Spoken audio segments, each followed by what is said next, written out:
In this week's tutorial, I'm going to walk you through the process of painting a mute swan in watercolor. Starting off, we have 100% cotton watercolor paper, and then I have my Neptune number 8 mop brush, and I'm using 3 rounds of the silver black velvets that I use, and I've got a 10, a 12, and an 8. Now I'm starting off, as usual, with a wet on wet application, and I'm just putting clear water down. The first wash I'm going to start with is alizarin crimson, and I'm going to lay this on. It's a very, very light wash, very watery, and I'm just going to try to lay that in there and keep it as smooth as possible. On the top of the beak, I'm going to drop in Scarlet Pyrrole, and you're going to notice I'm just going to drop it in, a little drop, and then with my brush, move it around gently, blending as I go, always trying to keep blending. The brush is not totally saturated, has paint in it, but it's more damp so that I can blend with it. Note the position of the brush in my hand. My hand is on the ferrule, and that is for control. I want to lighten up this area, and I want to lighten it up with Indian yellow. So what I'm doing is I have a damp brush, and I am removing some of the paint. I'm just sweeping across, and then with a tissue or a paper towel, I'm just removing the paint from my brush. And see how I can just lift by just going back and forth with a damp brush. Because the paper's damp, it makes it much easier to blend in. So now I'm dropping in the Indian yellow, and as I drop it in, you can see it blends really easily. Keep your brush damp, and you can just move it about.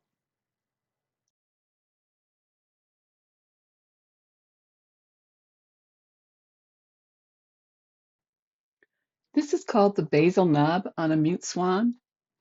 So what I'm doing here is I've got the water because we're going to be doing wet on wet, and I'm going to be working on the highlight on this. So I'm starting off with Pressure Blue, and it's going to be a very light coat, and I'm dropping it in on top. And as usual, I'm just going to blend it around, get it laid in there very lightly. I'm taking Ivory Black, and that is what I'm going to be dropping in now, and that is the color of the knob. So I'm going to touch it in, and you're going to notice because the paper is still wet, it's going to start bleeding up into the knob itself, and that's fine. That's what I want. I want the color to move up into the highlighted area where the Pressure Blue is. This is a tighter area, so use the tip of your brush to move the paint around. And the paint that I'm using is probably milk consistency because I need a thicker paint in this area. I don't want it to move around as much. And I know that the knob area itself is wet on wet. But as I move farther down the beak where the black is, I don't have any water. I'm going to be painting wet on dry. And the reasoning for this is strictly control. I want this area to have a lot more detail and a lot more control. When I get out to the body, I'll loosen up and we'll have a lot more washes.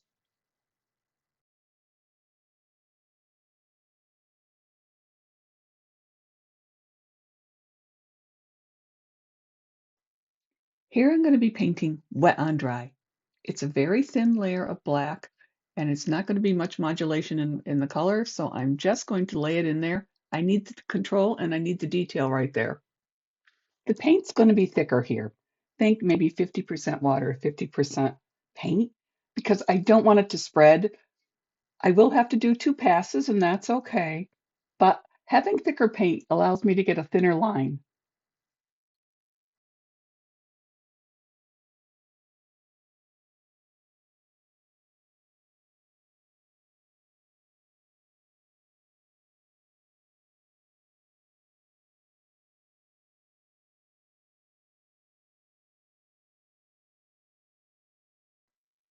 We're transitioning now from the tight controlled painting style that we use on the beak area, and we're going to start with a much more loose and flowing style. So the first thing I'm going to do is I'm going to take my mop brush and I'm going to wet the surface and get it ready for the application of paint. This is French ultramarine blue, dropping it in, moving it down the body. The brush has a lot of water in it. The paint is really, really thin. And I'm using water, as you can see, just going in, taking more water and just moving it about really loosely all over the body of the swan. There's no rhyme or reason, just getting it on there.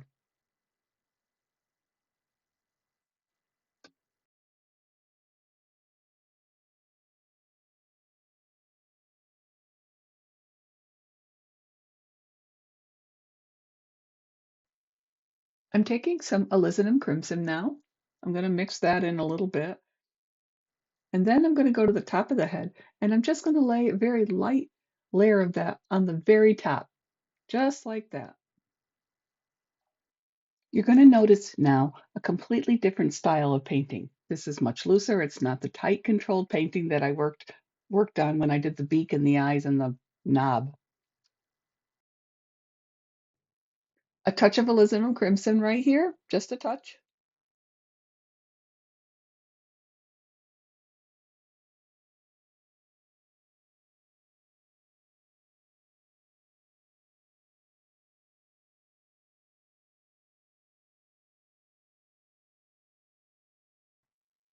The next color I'm going to be introducing is yellow ochre. Now, this is going to be my transition or my bridge color, and it's between the highlight, which is the cool blue, and the darker purple, which I'm going to be using as the shadow. Yellow and purple are complementary colors, and yellow ochre is a very earthy yellow. What I'm doing here is I'm trying to build structure, and using this color definitely will transition between the cool of the blue and the very cool of the purple. This is where you're going to start seeing things become more defined.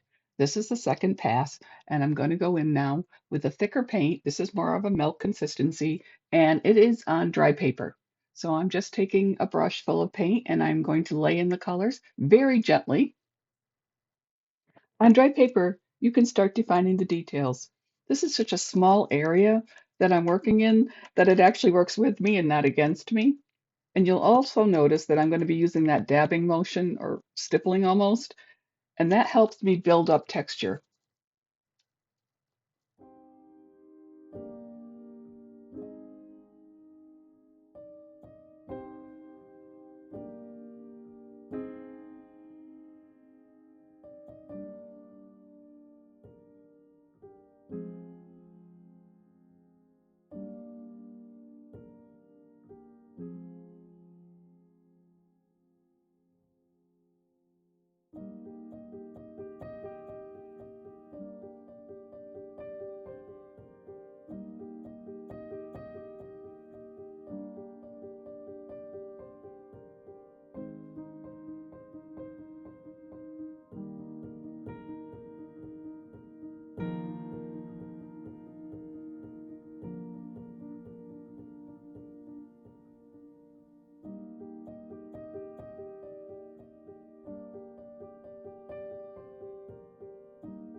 You'll notice here that I'm laying in a thin layer of blue. I'm bringing it up against the black of the beak, and basically what I'm doing is I'm just trying to add a little bit of interest. I'm trying to keep the painting from looking too flat in any one area.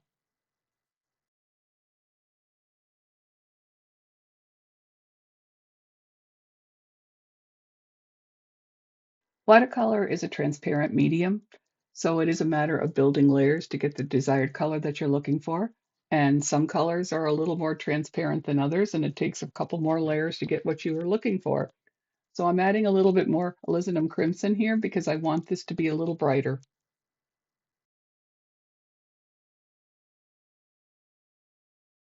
I'm dropping in some purple here, and this is going to be the shadow. Now the first pass is going to be very loose and soft. There's no detail actually.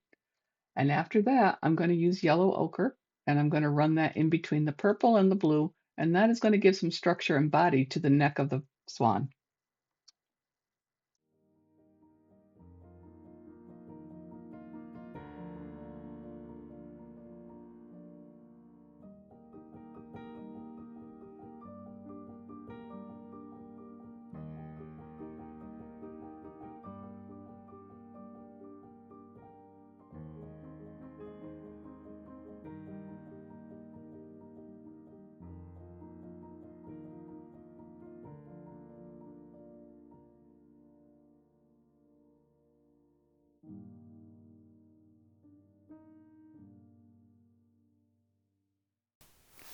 Using my mop brush, I'm going in now with a really light glaze of blue. This is the part that's freeing. You're putting down a wash. You're letting the brush just dance across the paper. I've got blue going in, and now I'm dabbing in and taking some alizarin crimson. I'm just going to let that lay down there. If it gets too dark, take a paper towel and just dab some of it up. It'll be fine. Putting the eye in just ties everything together. I'm using ivory black. The thickness of the paint is about milk consistency. I'm leaving a little dot of paper showing. That's going to be the glint in the eye, so I'm not going to paint that. I'm painting around it very gently. This is what I feel ties the whole thing together. Once you get the eye in, you're almost at the end.